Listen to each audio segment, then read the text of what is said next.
مجھے آپ کے سامنے دو باتیں واضح کرنی ہے. ایک یہ کہ 15 شعبان سے متعلق جو روایات پیش کی جاتی ہیں ان کی کیا حقیقت ہے. تو دیکھیں 15 شعبان کی فضیلت سے متعلق یا اس رات میں عبادت سے متعلق یا اس دن روزے سے متعلق جتنی بھی احادیث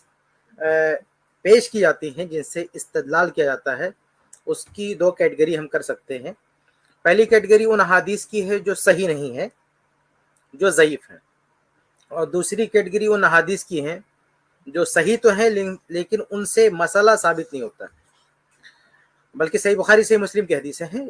ان سے بھی کچھ لوگ بہت زیادہ زور لگا کے 15 شعبان سے متعلق فضیلت یا کوئی عمل کشید کرنے کی کوشش کرتے ہیں. تو ہم دونوں کے تعلق سے کچھ باتیں دیکھیں گے. سب سے پہلے بات کرتے ہیں وہ احادیث جو صحیح نہیں ہیں. تو دیکھیں صراحتاً یعنی پوری صراحت کے ساتھ 15 شعبان کے الفاظ جن روایات میں ہیں، چاہے وہ معاذ بن جبل رضی اللہ تعالیٰ عنہ کی روایت ہو، چاہے وہ اما عائشہ رضی اللہ عنہ کی طرف منسوب روایت ہو، چاہے وہ ابو بکر صدیق یا جتنے بھی صحابہ کرام ہیں، تقریباً 12-13 صحابہ کرام کی طرف جو ہے یہ روایت منسوب کی جاتی ہے، اور اس کی الگ الگ طرق دیکھیں گے تو بہت لمبی تعداد ہے ان کی. لیکن یہ تمام کی تمام روایات ضعیف ہیں، صحیح نہیں ہیں. ان روایات سے متعلق بات کرنے سے پہلے میں ایک اصولی بات آپ کے سامنے رکھ دوں کہ دیکھیں حدیث کا اصول حدیث کا ایک قاعدہ ہے کہ ضعیف روایات اگر معمولی ضعف ہو تو وہ سب مل کے حسن لغیرہ بن جاتی ہیں. لیکن یہ جو قاعدہ ہے نا یہ علل اطلاق نہیں ہے. ایسا نہیں ہے کہ آپ جس طرح کی ضعیف حدیث اکٹھا کر کے آپ اس کو حسن لغیرہ بنا دیں، ایسا نہیں ہے. اور اس بات کی وضاحت خود محدثین نے بھی کر رکھی ہے. امام احمد بن حنبل رحمہ اللہ کا مشہور قول ہے المنکر عبد منکر، کہ منکر جو حدیث ہے وہ ہمیشہ منکر ہی رہے گی. ایسے بہت سارے محدثین نے. اس تعلق سے اگر آپ کو ڈیٹیل میں جاننا ہے تو عربی میں ایک کتاب ہے جس کا نام ہے الحسن لذاتہ ولغیرہ، دکتور خالد دریس کی کتاب ہے، ابھی بحیات ہیں، وہ بہت بہترین کتاب ہے، 5 جلدوں میں کتاب ہے. اس کی آخری جلد میں بہت پوری مفصل بحث ہے حسن لذاتی حسن لغیرہ کے بارے میں. اس کا خلاصہ یہی ہے کہ بھئی یہ علل اطلاق بات نہیں ہے کہ آپ روایات کو اکٹھا کر کے کیسی بھی روایات ہوں آپ اکٹھا کر کے اس کو حسن لغیرہ بنا دیں. یہ مطلق قاعدہ نہیں ہے، اور نہ اس قاعدے کا ہم انکار کر رہے ہیں. ہم ایسا بھی نہیں کہہ رہے ہیں کہ روایتوں کو ملا کے حسن لغیرہ نہیں بنائیں گے، اور نہ یہ کہہ رہے ہیں کہ ہر جگہ آپ بنا لیں گے. محدثین نے ضوابط بتائے ہیں، ان کو سامنے رکھنا ضروری ہے. اس میں سے اصل بات کیا ہے؟ یہ چیز ہے کہ اگر ضعف ہلکا ہے، مثال کے طور پر کسی کا حافظہ خراب ہے، یعنی وہ آدمی دیندار ہے، نیک ہے، پرہیزگار ہے، سب کچھ ٹھیک ٹھاک ہے، صرف حافظہ معمولی سا خراب، وہ بھی بہت زیادہ نہیں، معمولی حافظہ خراب ہے، اس نے کوئی بات بیان کی، اس کی بنیاد پر وہ روایت ضعیف ہو سکتی ہے. لیکن اسی طرح کے دوسری سند آگی اور اس میں بھی حافظے کی کمزوری والا کوئی راوی ہے، تو جب دو لوگ ایک ہی واقعے کو بیان کرتے ہیں، ایک ہی بات کو بیان کرتے ہیں، تو وہ مضبوطی آ جاتی ہے کہ بھائی دونوں جگہ دونوں کا حافظہ کوتاہی نہیں کر سکتا ہے. لیکن اگر معاملہ صورتحال یہ نہ ہو، صورتحال ایسی ہو جہاں الگ الگ سندوں میں کذاب راوی ہو، جیسے ایک سند ہے اس میں جھوٹا راوی ہے کذاب، ایسے ایک اور سند آ جائے اس میں بھی کوئی دوسرا جھوٹا بیٹھا ہوا ہے، تو ہر جگہ جھوٹے بیٹھے ہوئے ہوں تو ایسی موضوع روایات کو ملا کے حسن لغیرہ نہیں بنا سکتے، یہ کسی نے بھی نہیں کہا ہے. اسی طرح سے ایک اور چیز ہے کہ اگر شاذ ہے، یعنی کہیں پہ شذوذ ہے روایت میں، کوئی سند شاذ ہے، تو ایسی شاذ روایت کو بھی آپ حسن لغیرہ میں نہیں لے سکتے. اسی طرح سے منکر جو روایتیں ہیں ان کو بھی ملا جلا کے حسن لغیرہ نہیں بنا سکتے. ایک اور چیز ہے کہ مطلب شاذ اور منکر میں کیا ہوتا ہے، اس میں بہت سارے موڑ ایسے آتے ہیں کہ محدثین یہ کنفرم کر دیتے ہیں کہ یہاں غلطی ہوئی ہے. تو جب یہ کنفرم ہو جاتا نا کہ کسی راوی سے غلطی ہوئی ہے، تو پھر جب یہ کنفرم ہو گیا کہ غلطی ہوئی ہے اور دوسری سند میں اس سے بھی کنفرم ہو گیا غلطی ہوئی ہے، تو دو غلطی مل کے وہ صحیح نہیں ہو جائے گا. جیسے دو جھوٹے ہوں اور ایک بندہ جھوٹ بول رہا، اس نے اعتراف کر لیا میں نے جھوٹ بولا، دوسرے نے بھی اعتراف کر لیا میں نے بھی جھوٹ بولا، تو دو جھوٹ ملا کے اس کو سچ نہیں بنا سکتے. تو اگر غلطی نہیں ہوئی ہے، صرف امکان ہے غلطی کا، کسی آدمی سے غلطی نہیں ہوئی ہے، صرف شک ہے کہ اسے غلطی ہو سکتی ہے، دوسرے سے بھی غلطی نہیں ہوئی ہے، شک اگرچہ مطلب غلطی ہونے کا امکان 95% ہو، کتنا بھی ہو،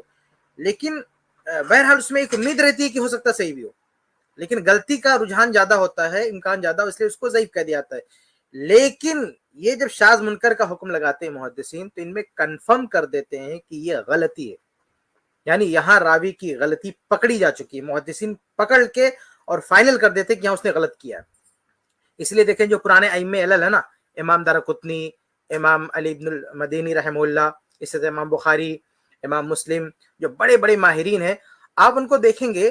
کہ وہ جب حدیثوں پہ حکم لگاتے ہیں تو اس طرح سے صحیح ضعیف ایسے مطلب بہت روانی سے نہیں لگاتے جیسے متاخرین آج کل کے جو باحثین ہیں، وہ بہت ساری مطلب ایک طرف سے حکم لگاتے چلے جائیں گے، یہ سند صحیح ہے، یہ سند ضعیف ہے، یہ سند صحیح ہے، یہ سند ضعیف ہے۔ لیکن پرانے جو علماء تھے وہ ایسے مطلب اتنا جلدی حکم نہیں لگاتے تھے، بلکہ وہ تمام یعنی وہ سند پہ حکم ہی لگاتے تھے، ساری سندوں کو اکٹھا کرتے تھے، اکٹھا کرنے کے بعد ایک دوسرے سے کمپیئر کرتے تھے، تو اس میں ان کو پکڑ میں آ جاتا تھا کہ واقعی اس نے غلطی کیا، جو پوری طرح اطمینان ہوتا تھا تب کہتے تھے کہ ہذا خطأ، ہذا غیر ثابت وغیرہ وغیرہ، ایسا حکم لگاتے تھے۔ تو یہ جو روایات ہیں، تو یہ جو اصول ہے نا کہ اگر کنفرم ہو گیا یعنی محدثین نے پکڑ لیا کس نے غلطی کی، ایک ہوتا نا کہ غلطی کرنے والا ہے تو اس کی روایت کوئی ضعیف ہے تو ایک اور ضعیف سپورٹ میں لے کے کچھ قوت آ جاتی ہے، لیکن اگر محدثین نے پکڑ لیا کہ غلطی کیا اس نے اور دوسری سند میں بھی غلطی پکڑی گئی تو اب دو غلطیوں کو ملا کے آپ صحیح نہیں بنا سکتے ہیں۔ تو یہ ہمیشہ ذہن میں رکھیں کہ یہ جو قاعدہ ہے نا کہ تعددی طرق سے حدیث کو مقبول بنا لیا جاتا ہے، حسن لغیری کے درجے تک پہنچ جاتی ہے، یہ قاعدہ کلیہ نہیں ہے۔ میں خاص طور سے شیخ البانی رحمہ اللہ کی بات کرنا چاہوں گا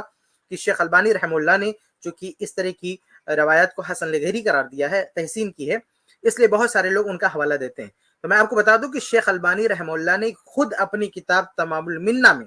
جو فقہ السنہ پہ ان کی تعلیق ہے اس میں تقریباً 10 قواعد انہوں نے بیان کیے ہیں، اور آخر میں یہ قاعدہ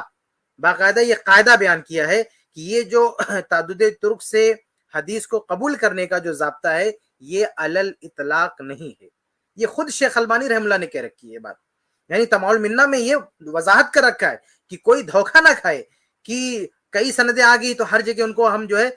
حسن لغیری بنا دیں، مقبول کر دیں، مقبول بنا لے۔ تو شیخ البانی رحمہ اللہ نے خود اس بات پر تنبیہ کی ہے کہ ہر جگہ سندوں کو ملا کے حسن لغیری ہی یا مقبول نہیں بنایا جائے گا۔ اچھا، اور پرانے محدثین نے بھی اس کی وضاحت کی، بلکہ ایک حدیث تو اس سلسلے میں بطور مثال پیش کی جاتی ہے، جیسے وہ حدیث ہے نا کہ اگر کسی نے 40 حدیثیں یاد کر لی، 40 حدیثیں، تو اس کو یہ ثواب ملے گا، بڑی مشہور حدیث ہے،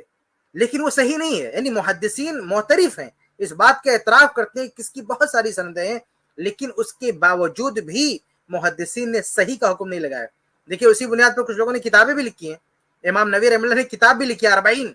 جس میں 40 حدیث کو اکٹھا کیا ہے، لیکن یہ کتاب لکھنے کے بعد بھی امام نووی رحمہ اللہ نے کہا کہ یہ حدیث صحیح نہیں ہے، گرچہ اس کی اتنی ساری سندیں ہیں لیکن وہ حدیث صحیح نہیں ہے۔ تو ایسی بہت ساری مثالیں آپ کو مل جائیں گی کہ کسی روایت کی بہت ساری سندیں ہیں لیکن وہ حدیث صحیح نہیں ہے، جیسے یہ کہ جس نے 40 حدیثیں یاد کی اس کو یہ ملے گا، یہ ملے گا، اس کی بہت ساری سندیں ہیں لیکن یہ روایت صحیح نہیں ہے۔ ایسے ہی وہ قصۃ الغرانیق کا جو واقعہ ہے کہ اللہ کے نبی صلی اللہ علیہ وسلم کی طرف منسوب ہے کہ معاذ اللہ اللہ کے نبی صلی اللہ علیہ وسلم نے غیر المعبودان باطلہ کی تعریف کر دی اور اللہ تعالیٰ کی طرف سے جو وحی نازل ہوئی تھی اس میں کچھ ادھر ادھر ہو گیا، تو یہ واقعہ بھی منسوب ہے اللہ کے نبی صلی اللہ علیہ وسلم کی طرف، حتیٰ کہ بعض متاخرین اہل علم نے اس کی تحسین بھی کر دی ہے، حسن بھی کہا ہے، لیکن یہ واقعہ صحیح نہیں۔ اور میں آپ کو بتاؤں جو لوگ شیخ البانی رحمہ اللہ کا حوالہ دیتے ہیں کہ شیخ البانی رحمہ اللہ نے اس کو صحیح قرار دیا ہے، تو شیخ البانی کا نام میں نے پہلے ذکر کیا کہ ان کا یہ اصول ہے کہ ہر جگہ روایتوں کو جمع کر کے آپ حسن لغیری نہیں بنا سکتے، اور پریکٹیکل انہوں نے اس کے پروف میں ایک مثال بھی دے رکھی ہے، کتاب لکھ رکھی ہے، یہ جو قصۃ الغرانیق ہے، یہ جو واقعہ ہے اس کی تردید میں انہوں نے پوری کتاب لکھ کے اس اصول کو اپلائی بھی کر دیا ہے کہ دیکھو اتنی ساری سندیں ہیں لیکن اس کے باوجود بھی یہ حدیث صحیح نہیں ہو سکتی۔ تو شیخ البانی رحمہ اللہ اصولی طور پر اسی بات کو مانتے ہیں کہ ہر جگہ سندوں کو ملا کے آپ جو ہے اس کو مقبول نہیں بنا سکتے، اور باقاعدہ انہوں نے کئی جگہوں پر یہ اس بات کی وضاحت کی ہے کہ اس کے گرچہ اتنی ساری سندیں ہیں لیکن یہ جو شب برات کا مسئلہ ہے، 15ویں شعبان کا مسئلہ ہے، اس مسئلے میں شیخ البانی رحمہ اللہ نے جو تحقیق پیش کی ہے ہم ان کے بارے میں حسن ظن رکھتے ہیں کہ وہ تمام ائمہ، پرانے ائمہ کی جو فیصلے ہیں، ان کے جو احکام ہیں، ان کی جو تفصیلات ہیں، شاید وہ ان کے سامنے نہیں آ سکی، اور یہ ہو سکتا ہے کیونکہ شیخ البانی رحم اللہ کی تحقیق ہم جو پڑھتے ہیں سلسلہ صحیح ضعیفہ، تو کئی مواقع پر ہم دیکھتے ہیں کہ ایک واضح دلیل موجود ہوتی کتب رجال میں، لیکن شیخ البانی رحم اللہ سے کی نظر سے وہ غائب ہوتی ہے اور شیخ البانی رحم اللہ فیصلہ کر دیتے ہیں، لیکن بعد میں کوئی طالب علم ان کو آگاہ کرتا ہے اور فوراً رجوع کرتے ہیں، فوراً اس کو مانتے ہیں، تو بھول سکتا ہے نا آدمی۔ اب جیسے شیخ البانی رحم اللہ غالباً شرح العقیدہ الطحاویہ کی تخریج کر رہے تھے، تو ایک حدیث کے بارے میں، وہ کتاب یا کوئی اور کتاب میں شاید بول رہا ہوں، تو اس کی تخریج کرتے ہوئے ایک حدیث آ گئی، تو اس کے بارے میں وہ خاموشی اختیار کر رہے ہیں کہ پتہ نہیں اس کا کیا حکم ہوگا، حالانکہ اپنی دوسری کتاب میں صحیح کہہ چکے ہیں۔ یعنی شیخ البانی رحمہ اللہ دوسری کتاب میں اس پر حکم لگا چکے ہیں، بعد میں کسی نے بتایا کہ بھئی یہ تو آپ حکم لگا چکے، تب ان کو یاد آیا کہ اچھا یہ تو میں پڑھ چکا ہوں، تحقیق کر چکا ہوں، سب کچھ کر چکا ہوں، لیکن سامنے موجود نہیں ہے۔ تو ایسا ہوتا ہے کہ کوئی واقعہ کسی کے ذہن سے نکل جائے، جیسے ہماری اسٹریم میں کسی بھائی نے سوال کیا تھا، اسٹریم میں سوال کیا تھا یا میرے آئی پلس کے پروگرام میں کسی نے سوال کیا تھا کہ وہ جو تیمم والا جو واقعہ ہے کہ عمار بن یاسر رضی اللہ تعالیٰ عنہ نے سنایا، تو کسی نے سوال کیا تو عمر فاروق رضی اللہ تعالیٰ عنہ کے سامنے سوال کیا، اور اس وقت عمار بن یاسر رضی اللہ تعالیٰ عنہ بھی موجود تھے۔ تو جب سوال آیا تیمم سے متعلق تو عمر رضی اللہ تعالیٰ عنہ نے جواب نہیں دیا، تو عمار بن یاسر رضی اللہ عنہ نے کہا کہ کیا آپ کو یاد نہیں ہے کہ ہم اور آپ تھے اور اللہ کے نبی صلی اللہ علیہ وسلم کے سامنے ایسا مسئلہ پیش آیا تھا تو آپ نے اس طرح سے رہنمائی کی تھی؟ تو عمر رضی اللہ تعالیٰ عنہ ڈاکٹر کہا کہ تم کیا سا واقعہ سنا رہے ہو، یہ کیا بتا رہے ہو تم، مجھے تو کچھ نہیں یاد آ رہا کہ ایسا کچھ ہوا تھا۔ حالانکہ ایک واقعہ پیش آیا اور اس میں عمار بن یاسر رضی اللہ تعالیٰ عنہ موجود تھے، خود خلیفہ دوم عمر رضی اللہ تعالیٰ عنہ موجود تھے، لیکن ان کو یاد نہیں رہا۔ تو کہا کہ عمار رضی اللہ تعالیٰ عنہ نے کہا کہ اگر آپ کہیں تو میں دوبارہ کبھی واقعہ نہیں بیان کرتا ہوں۔ تو عمر رضی اللہ تعالیٰ عنہ نے کہا نہیں، اگر تم نے ذمہ داری لی ہے، تم کو یاد ہے، تم بیان کرو، میں تمہیں منع نہیں کرتا ہوں۔ تو اس طرح سے بھول چوک ہو جاتی ہے بھائی، یعنی اپنی تحقیق، یعنی کوئی معلومات ہے، یعنی کتابوں میں کوئی چیز درج ہے، ہو سکتا ہے کہ وہاں تک پہنچنا ہو یا پڑھا بھی ہو، ہم یہ کہتے ہیں کہ پڑھا بھی ہو آدمی تو بھی بر وقت وہ چیز حاضر رہے، موجود رہے، ذہن میں آ جائے، یہ ضروری نہیں ہے۔ پڑھنا تو دور کی بات، آپ دیکھیں صحیح مسلم کی حدیث ہے نا کہ وہ پورا واقعے میں عمر رضی اللہ تعالیٰ موجود تھے، ایک واقعہ ہے، واقعہ جس کو یاد کرنا بڑا آسان ہوتا ہے، لیکن وہ بھی ذہن سے نکل جاتا ہے کہ ایسا کوئی واقعہ ہمارے ساتھ جو ہے پیش آیا ہے۔ تو اس طرح سے کسی بھی عالم سے چوک ہو سکتی ہے، اس لیے ہم حسن ظن رکھتے ہیں کہ یہ سارے معاملات ان کے سامنے نہیں تھے، یا تھے بھی تو بر وقت مستحضر نہیں تھے، اس لیے انہوں نے اس کو حسن لغیری قرار دے دیا یا تحسین کر دی، یا سب کو اکٹھا کر کے طرق کو صحیح قرار دے دیا، لیکن صحیح بات یہ ہے کہ یہ روایت ثابت نہیں۔ وجہ کیا ہے؟ وجہ یہ ہے میرے بھائیوں، اچھا شیخ البانی رحمہ اللہ کے ساتھ ایک اور نام میں آپ کے سامنے ذکر کر دوں، امام ابن حبان رحمہ اللہ، ان کی کتاب ہے صحیح ابن حبان، تو ان کا بھی لوگ حوالہ دیتے ہیں کہ دیکھو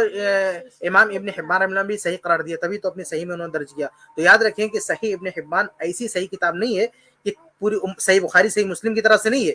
صحیح بخاری صحیح مسلم کا معاملہ یہ کہ یہ صرف امام بخاری امام مسلم کی نظر میں صحیح نہیں بلکہ امت کی نظر میں صحیح ہے، لیکن صحیح ابن حبان یہ صرف امام ابن حبان کا اپنا فیصلہ ہے،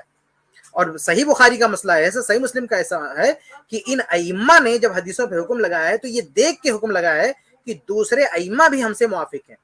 بلکہ صحیحین کو دوسرے ائمہ کے سامنے پیش کیا گیا ہے کہ آپ دیکھیے، بتائیے، پڑھیے، لیکن صحیح ابن حبان کا ایسا مسئلہ نہیں ہے، یا صحیح ابن خزیمہ کا ایسا مسئلہ نہیں ہے، یا اور بھی دوسری جو صحیح ہیں ان کا ایسا مسئلہ نہیں ہے۔ اس لیے امام ابن حبان رحمہ اللہ نے گرچہ اس کو صحیح کہا ہے، لیکن ان سے بھی ان کے ہم پلہ یا ان سے بڑے ائمہ جو دیگر ائمہ علل ہیں، جو ماہرین ہیں، انہوں نے باقاعدہ اس پر نقد کر رکھا ہے۔ جیسے ایک بہت بڑے امام علل ہیں، بلکہ جن کو امام ابن حجر رحمہ اللہ نے تقریب التہذیب میں کیا کہا کہ جب امام الدنیا فی فقہ الحدیث جبل الحفظ، امام بخاری رحمہ اللہ کو یہ حافظے کے پہاڑ ہیں اور پوری دنیا میں فقہ امام ہیں۔ تو امام بخاری رحمہ اللہ نے اپنی کتاب التاریخ الکبیر میں باقاعدہ اس روایت پر نقد کر رکھا ہے، وہ نقد مجمل ہے، لیکن آپ میزان الاعتدال میں دیکھیں گے تو امام ذہبی رحمہ اللہ نے لکھا ہے کہ امام بخاری اسی حدیث، یعنی جو 15 شعبان والی حدیث ہے، اسی کو منکر قرار دے رہے ہیں، اسی پر وہ نقد کر رہے ہیں۔ تو آپ دیکھیں سلطان المحدثین، اتنے بڑے محدث امام بخاری رحمہ اللہ، وہ اس حدیث پر نقد کر رہے ہیں، مطلب یہ ہے کہ وہ اس کے جو شواہد ہیں یا اس حدیث کے جو بھی مطابعات ہیں یا جو بھی ہے، وہ سب امام بخاری رحمہ اللہ کے نظر میں ہے، لیکن امام بخاری رحمہ اللہ کسی کا لحاظ نہیں کر رہے ہیں اور اس حدیث پر کلام کر رہے ہیں کہ یہ حدیث ٹھیک نہیں ہے۔ اسی طرح سے امام عقیلی رحمہ اللہ نے بھی ان روایات پہ کلام کیا ہے،